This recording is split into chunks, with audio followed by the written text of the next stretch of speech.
No, no, that.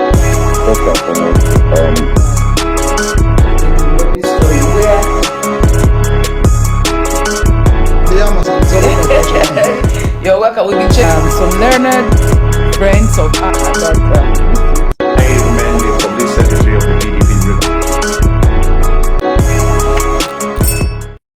welcome back to the Crystal Beam Podcast. I'm your regular host, Christy Obi Ndukwe. We are continuing our exploration on the intense world of Nigerian politics, particularly the rivers of power. Last time, we examined the renewed rivalry between political figures Rotimi, Amaechi, and Wike. Of course, they are names you already know. Focusing on their recent clashes and differing views on corruption. Wow, that's a big one. Corruption.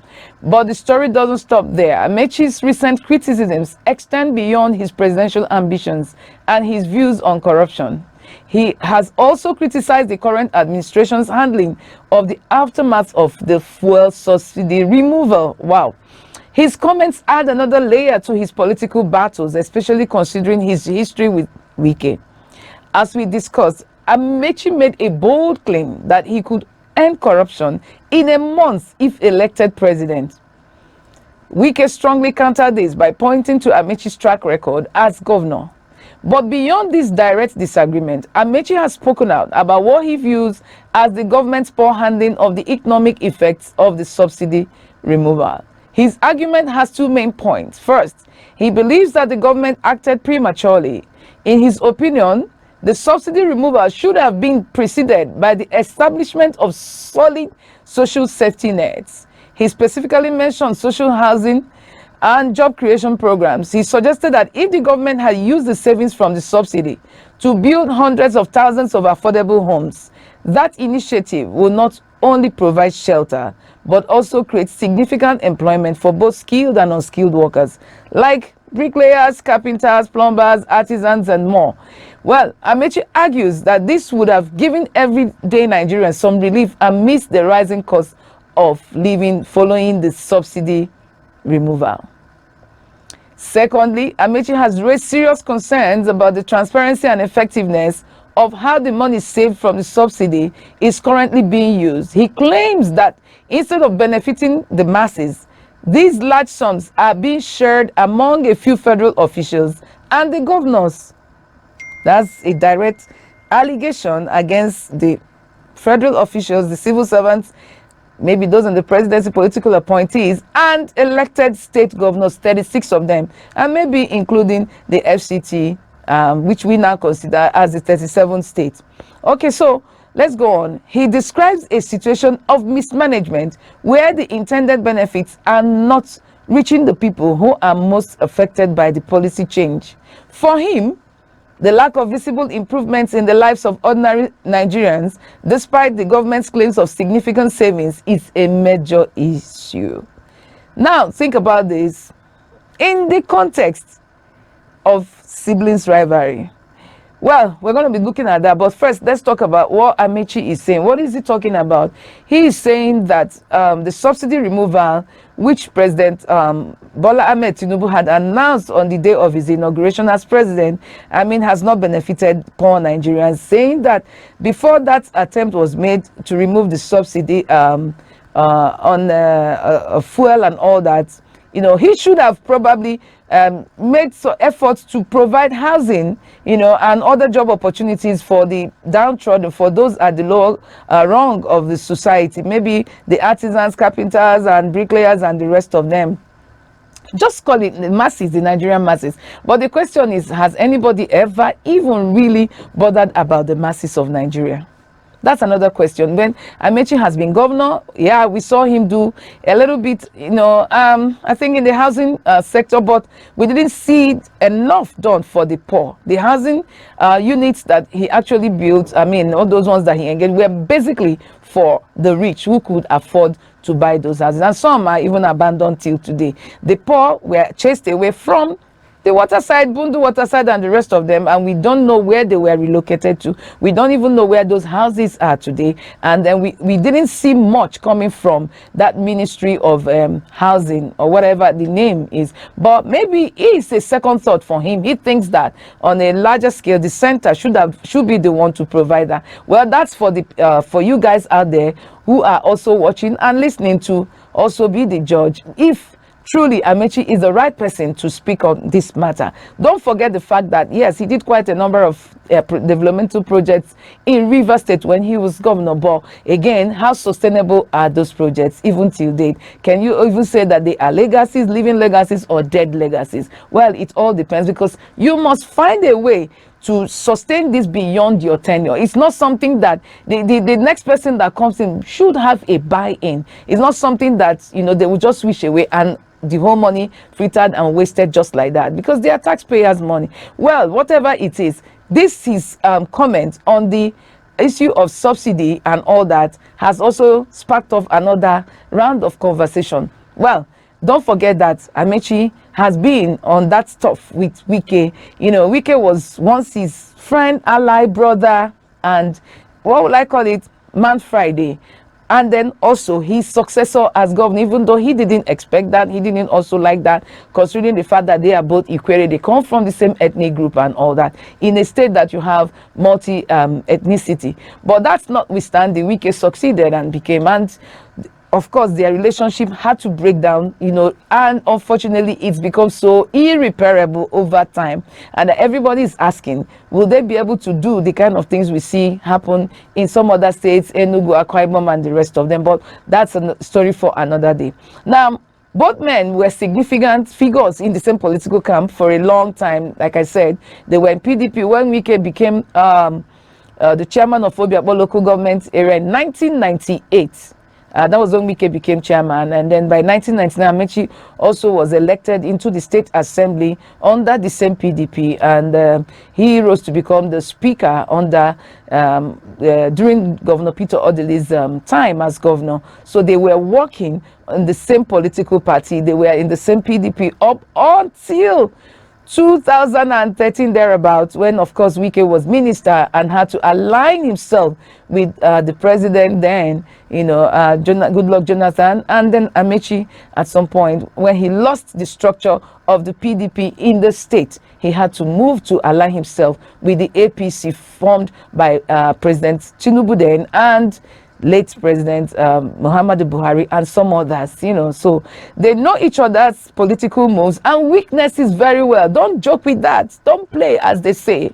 They do know each other's, and then sometimes I keep asking myself, in all that they keep telling us, have we really ever heard them say things that are secrets that ever share? I believe there are secrets that are yet to be told, are yet to be revealed. But whatever it is, this one knows this one as much as this one knows the other one. And the question is, who has been having the upper hand since then?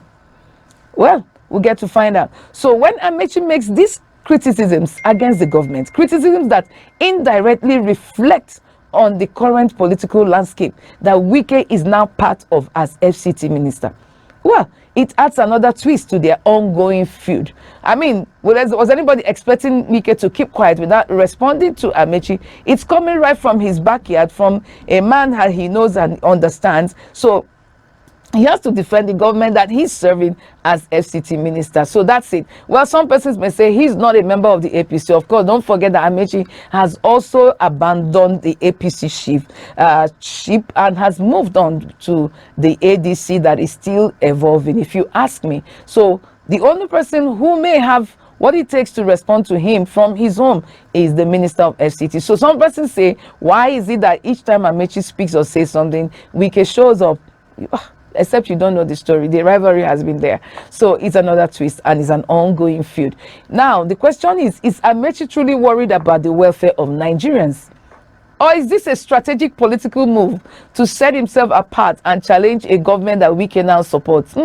We know politicians. I'm sure Nigerians are even tired. They are just used to all these rants because they say the same thing overnight. They say differently. The moment they align or realign, is a different story. So the question is he intentional about what he's saying, the feelings he has for the poor Nigerians and all that, or is it a way to win them over? Because somebody once described Nigerians as gullible and hungry. Sorry, I refuse to believe that, and I refuse to accept that, because there are still Nigerians who understand what this whole process is about. Subsidy talk is not talk for children. It's something that you must understand. But the question is, has the federal government, with about 25 aides in the media, have they been able to respond to Amaechi with evidence, with receipts to prove that the subsidy, the money they saved from the subsidy removal is not wasted? Well, given the history, of Amaechi and Wike, it's completely a complicated mix of both. Amaechi needs to establish a clear identity as an opposition figure with real solutions and pointing out the perceived failures of the current administration. Of course, especially regarding the subsidy removal, is a strong way to do that. Yeah, it's a strong way. Everybody, it's easier when you're out of government to criticize the government of the day. And then if you're in government, to defend the government is not usually very easy. Ask my colleagues in the media and they will tell you so. The moment you're in opposition, you can rant and rant and rant. The moment you're appointed to be part of the government, you see people with sealed lips, they find it difficult, especially when they do not understand the workings of the government. You have to ask the right questions to get the right answers to be able to put up your own defense.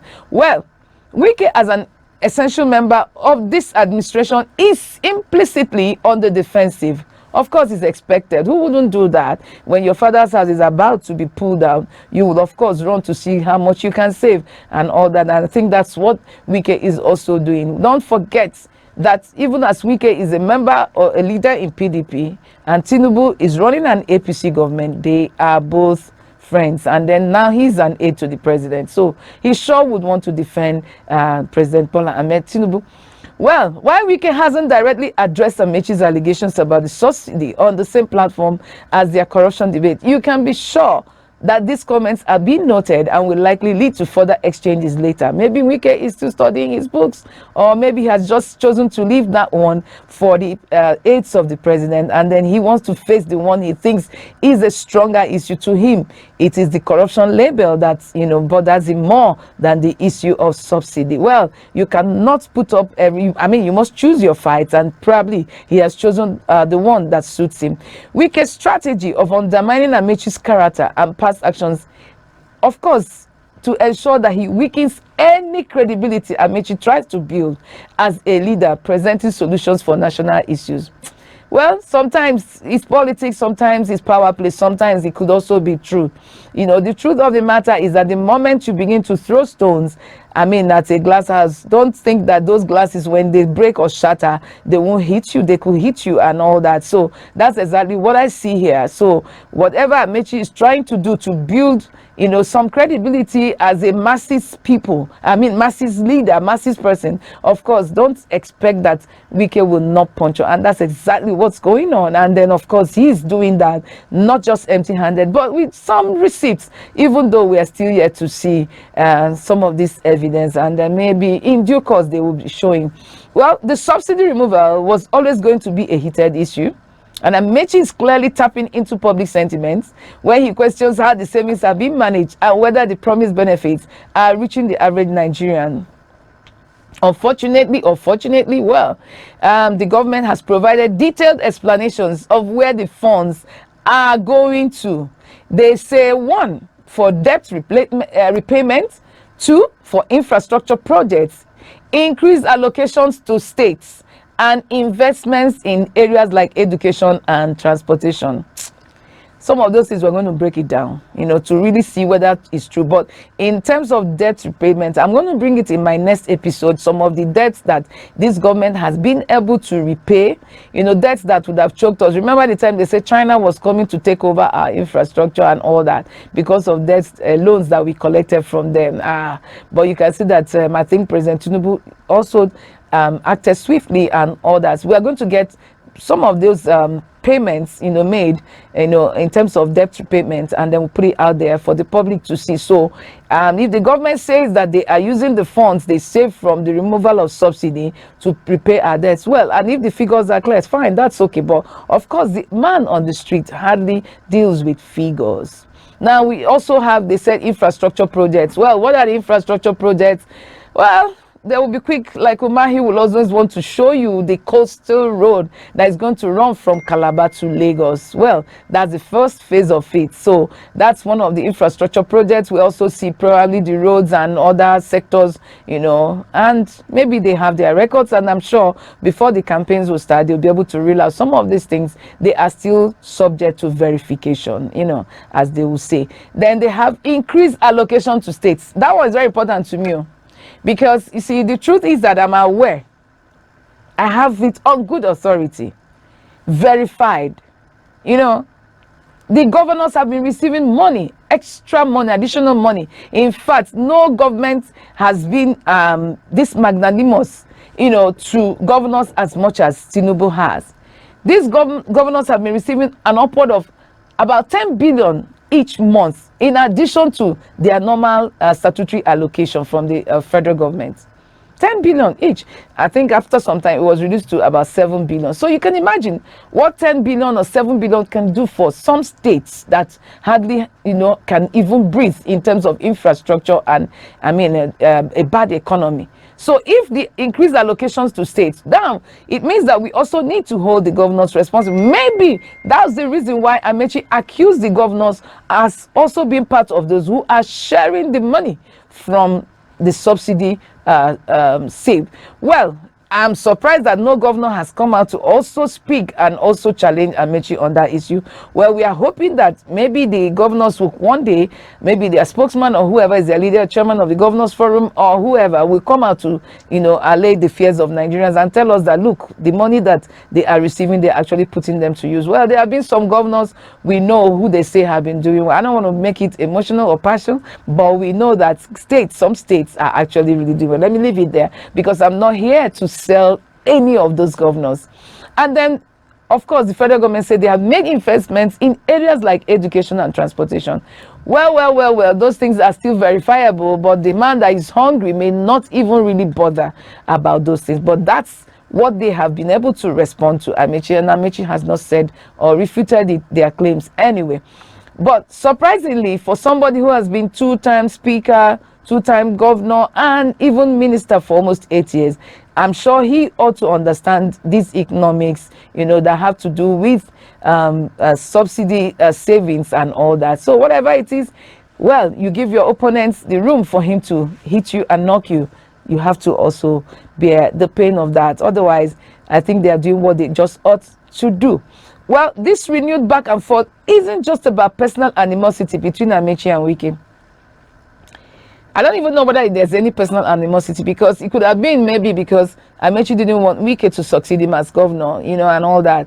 It could be an ego thing. But Wike has been governor and left and is back as minister. And of course, Amaechi was also governor and also minister. And I think, it may be beyond a personal animosity, but a battle for the control of the structure of Rivers State and in turn the federal. It's about the fundamental problems facing Nigeria. That should be the major thing, and the different visions these political figures have, or at least present for the future. Amaechi wants to position himself as the leader who would have handled things differently and would govern better. That's what he is saying. He said he would defeat President Tinubu and he would do better. In fact, don't forget, he even told Tinubu that he said, I'm not going to support you in your 2023 election because I know you don't have the capacity to govern Nigeria. Well, we'll get to find out. Wike, on the other hand, is focused on tearing down that image by questioning Amaechi's past and sincerity. You see, everybody getting own pass. You know, fit serve government and just, there must be something they will use against you, directly or indirectly. It could be you, it could be those that served under you, or whoever that that is available. So as this political drama unfolds, keep an eye on how these allegations surrounding the subsidy removal develop. Will Amaechi's critics resonate with the public? How will the government respond and show the impact of their policies? And how will Nyesom Wike continue to fit into this story, defending the current administration while also trying to lessen the influence of his longtime rival? Is a complex mix of personal rivalries, policy discussions, and the constant quest for political power in Nigeria. What are your thoughts on Amaechi's claims about the subsidy removal? Do you think the government is being transparent and effective in using the saved funds? And how does this play into the larger Amaechi Wike saga? Share your opinions in the comments below or on our social media. Thank you for joining me on the Crystal Beam podcast.